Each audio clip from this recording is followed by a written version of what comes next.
Alors à présent, on va parler du reste des séries convergentes.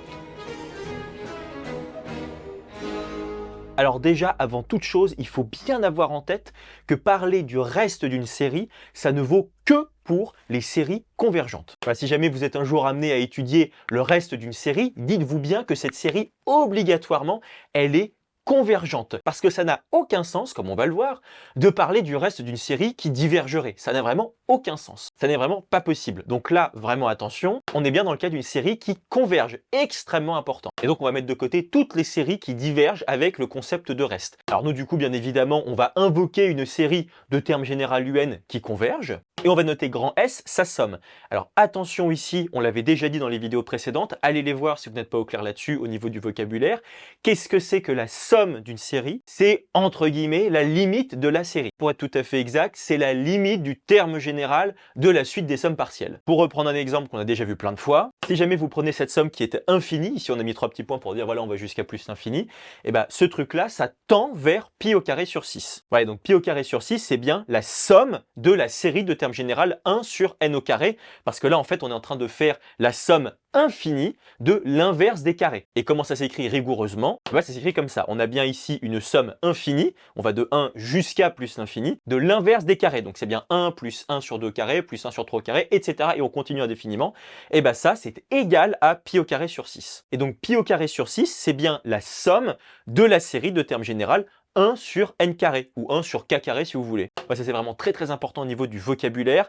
Là, vous avez la somme de la série de l'inverse des carrés. Donc en fait, ce pi au carré sur 6, ce serait le grand S en question qu'on généralise ici. Voilà, ça ce serait S. Mais on avait aussi quand même mentionné qu'il y avait une limite dans toute cette histoire. On avait dit que S, c'était la limite du terme général de la suite des sommes partielles de la série. Alors ça, comment ça se traduit par exemple juste ici? Mais en fait, en changeant l'écriture de la somme qui est juste ici, et en faisant apparaître une limite et le terme général de la suite des sommes partielles. C'est vraiment très important. Avec les séries convergentes, le fait d'avoir votre k qui démarre à 1 et qui va jusqu'à plus l'infini, c'est la même chose que de parler de la limite de la somme qui est ici, qui est une somme finie, on va de 1 jusqu'à n, mais le petit n qui est ici, voilà, on le fait exploser jusqu'à plus l'infini, c'est la même chose. Mais avec cette écriture, on voit bien qu'on est face à une limite, et la limite de quoi?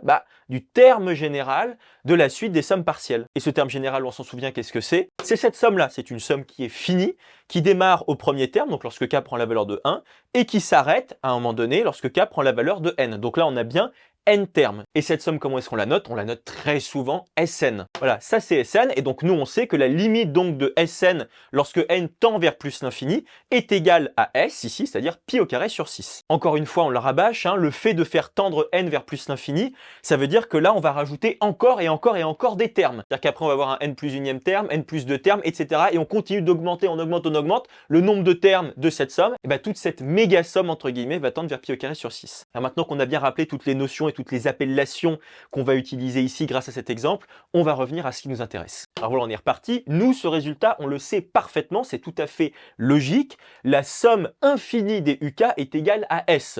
Oui, si vous faites U1 plus U2 plus U3, etc. et que vous continuez comme ça jusqu'à plus l'infini, nous, on a supposé que ça tendait vers S. Exactement comme tout à l'heure, on avait 1 plus 1 sur 2 au carré, etc. jusqu'à plus l'infini. Ça tendait vers pi au carré sur 6. C'est exactement la même chose. Alors, je précise tout de même que S est un nombre réel, évidemment. Et là, dans cette égalité, ce qui va beaucoup nous intéresser, c'est dans cette somme de faire apparaître le terme général de la suite des sommes partielles. Vous savez, ce fameux Sn. Alors Sn, par définition, qu'est-ce que c'est? Par définition, on le met sur le côté au brouillon, Sn, c'est la somme finie des UK pour k allant de 1 jusqu'à n. Et nous, on aimerait bien ici faire intervenir Sn. Est-ce que par hasard, il n'y aurait pas Sn là-dedans? Mais si, Sn est à l'intérieur de cette méga somme. Et oui, pourquoi? Parce que là, vous êtes d'accord que Sn va de 1 jusqu'à n. Alors que la méga somme qui est ici va de 1 jusqu'à plus l'infini. Il y a bien un moment donné où notre compteur k va passer par n, c'est sûr et certain, puisque n est un entier naturel fixé. Qu'à cela ne tienne, qu'est-ce qu'on va faire? Mais on va splitter cette méga somme en deux, en disant d'abord on a Sn, et après on a tout le reste. Et c'est là où la notion de reste va intervenir justement. Et voilà, alors là je l'écris en extension pour bien qu'on voit ce qui se passe. Alors j'ai marqué un pour tout n qui appartient à une étoile parce que du coup on va invoquer un petit n fixé quelconque, ok? Voilà, la somme qui est ici, on est d'accord, c'est une somme infinie qui démarre à U1 et qui continue ad vitam aeternam. Donc cette somme infinie, je l'ai représentée juste ici. C'est tout ça, la grosse somme qu'on a juste là. On démarre à U1 et on va jusqu'à plus l'infini. Et donc notre compteur K, il démarre bien à 1 et il va d'une unité en une unité, donc 1, 2, 3, etc. Et comme on l'a dit, il y a obligatoirement un moment où notre compteur K va prendre la valeur de petit n. Étant donné qu'il part de 1 et qu'il va jusqu'à plus l'infini, c'est sûr qu'il va à un moment donné passer par petit n. Et donc il va faire 1, 2, 3, hop, il passe par n, et ensuite, bien évidemment, il continue, puisqu'il va jusqu'à plus l'infini. D'après, vous avez bien évidemment n plus 1, n plus 2, etc. Et ça continue, ça continue. Mais donc là, de U1 jusqu'à UN, qu'est-ce que nous avons? Mais c'est la définition même de Sn, c'est U1 plus U2, etc. jusqu'à plus UN.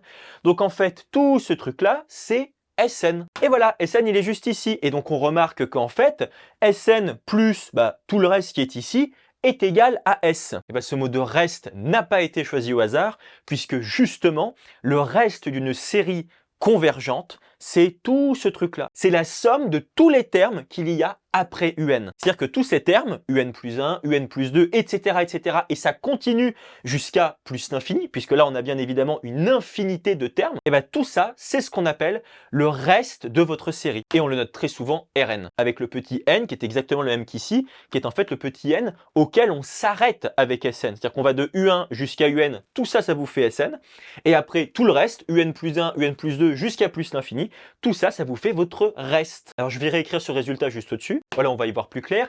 Et alors, si jamais on écrit ce résultat, non pas en extension avec des pointillés, mais en compréhension, comment est-ce que ça se note? Ça se note comme ça. D'abord, on a la somme des UK pour k allant de 1 jusqu'à n, plus toute cette somme-là, la somme des UK pour k démarrant à n plus 1 et continuant jusqu'à plus l'infini. Tout ça, c'est égal à S, la somme de notre série. Donc ça, évidemment, c'est Sn et ça, c'est Rn. Et ça, au passage, c'est un résultat qu'il faut bien avoir en tête, c'est que Rn, c'est toute cette somme-là, une somme infinie de termes, la somme des UK pour k démarrant à n plus 1 et allant jusqu'à plus l'infini. Or, nous, on sait une chose très intéressante, c'est que la limite de Sn en plus l'infini, donc si jamais on fait tendre notre n vers plus l'infini, Sn, on sait qu'il va tendre vers S, par définition.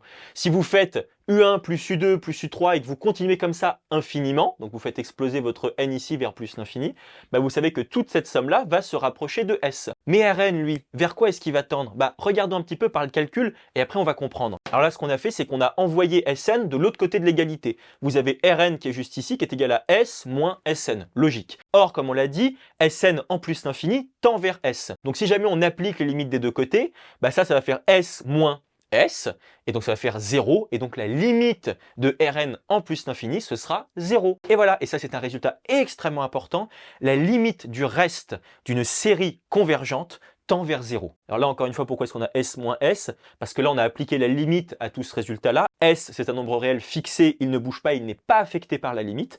En revanche, lui, on a appliqué la limite lorsque n tend vers plus l'infini. Ça tend bien vers S par définition. Donc mathématiquement, ça fonctionne, on le voit, mais encore faut-il bien le comprendre. Et en fait, c'est parfaitement logique. Imaginez-vous un petit peu. Alors, on va revenir à l'expérience de pensée de notre introduction avec un petit bonhomme. Et puis, ce cher petit bonhomme, on va lui imposer d'avancer suivant la logique de la série de l'inverse des carrés. C'est-à-dire que d'abord, il va avancer d'un mètre, puis d'un quart de mètre, puis d'un neuvième de mètre, etc., etc. Donc en fait, en plus l'infini, évidemment, notre petit bonhomme, il va faire 1 mètre, plus un quart de mètre, plus un neuvième de mètre, etc., et ça jusqu'à plus l'infini. Or, nous, on sait, on a admis à vrai dire, que tout ça, c'était égal à pi au carré sur 6 en plus l'infini. Voilà, donc nous, on sait que notre bonhomme, il ne pourra jamais dépasser pi au carré sur 6, mais même mieux, il va tendre vers pi au carré sur 6 au fur et à mesure qu'il avance. Donc là, on sait qu'en face de notre bonhomme, il y a un mur qui est pi au carré sur 6. Donc au début, il va avancer d'un mètre, mais qu'est-ce qui lui reste à parcourir? Il lui reste à parcourir un quart de mètre, plus un neuvième de mètre, etc. Il lui manque en fait tout ce qui est juste ici. Voilà, c'est ça qui lui reste. Il a avancé juste de 1, mais ce 1-là, qu'est-ce que c'est par rapport au terme général de la suite des sommes partielles? C'est S1, parce qu'on s'en souvient très bien, S1 c'est juste ça, S2 c'est tout ce truc-là, S3 c'est tout ce truc-là, etc., etc. Donc en fait, toute cette longueur-là, c'est S1, et ce qui lui reste, c'est R1. Voilà, rappel, évidemment, S1 c'est juste le premier terme, donc c'est toute cette longueur qui est ici, et il lui reste R1, c'est-à-dire en fait tout ce qui est là, de 1 quart jusqu'à plus l'infini. Il lui reste tout ça à parcourir. Ensuite, qu'est-ce qui se passe lorsqu'il va rajouter un quart de mètre? Il va avancer de ça. Alors c'est parti. Voilà, maintenant il vient d'avancer d'un quart de mètre. Alors bien sûr, un quart c'est 1 sur 2 au carré. Mais donc là, il vient de s'avancer de combien avec la logique des S? Il s'est avancé de S2. Oui, parce que là on avait S1 et S2 c'est tout ça. Donc là, il vient de parcourir S2 et il lui reste R2. Voilà, pour rappel encore une fois, S2 c'est bien 1 plus 1 sur 2 au carré. Donc c'est toute la distance qui est juste ici et il lui reste ce truc-là. Et donc qu'est-ce qui va se passer évidemment? Si jamais on passe à S3, on va rajouter un neuvième et donc notre distance en noir elle va encore augmenter et donc notre reste va diminuer encore et encore et encore. Et donc en fait Sn va tendre vers pi au carré sur 6, notre bonhomme va continuer encore et encore de se rapprocher de pi au carré sur 6 et notre reste va diminuer comme peau de chagrin encore et encore et encore et encore. Et il va donc tendre vers 0 en fait. Donc pour bien enfoncer le clou, si là on fait nos n étapes, de là jusque là on a Sn, c'est 1 plus 1 sur 2 au carré, etc. jusqu'à plus 1 sur n au carré. Là vous avez Rn, si vous poussez le n jusqu'à plus l'infini, ça va se rapprocher encore et encore et Rn va diminuer, voilà, jusqu'à 0. Alors les trois choses qu'il faut bien retenir avec le reste d'une série, d'abord sa définition du reste qu'on a déjà vu. Ensuite on sait que la limite de Rn en plus l'infini ça fait 0, on vient de le voir de façon intuitive ici. Et la troisième chose c'est que le concept même de reste d'une série, ça ne vaut que pour les séries qui sont convergentes. Parce que si jamais vous êtes face à une série qui est divergente, par exemple comme la série harmonique encore une fois, c'est-à-dire que vous n'avez pas de mur vers lequel vous allez tendre, et donc que potentiellement, par exemple, mais votre bonhomme il pourrait très bien aller jusqu'à plus l'infini, par exemple. Il pourrait très bien aussi osciller entre plusieurs valeurs, comme on le verra, mais il peut aussi, par exemple, exploser jusqu'à plus l'infini. Et donc, si jamais vous n'avez pas de mur, ça n'a plus de sens de parler de reste, parce que du coup, il ne vous reste rien, entre guillemets, vous avez en face de vous l'infini et l'au-delà potentiellement. Vous voyez, si vous enlevez le mur et vous faites 1 mètre, puis un demi-mètre, puis un tiers de mètre, etc., et que vous continuez comme ça jusqu'à plus l'infini, vous allez bien exploser jusqu'à plus l'infini, et donc il n'y a plus de sens de parler de reste. Vous avez l'infini en face de vous. Il ne vous reste que l'infini face à vous. Donc là, on ne peut absolument pas parler de reste. Ça n'a pas de sens de parler de reste lorsqu'on a une série qui est divergente en face de nous.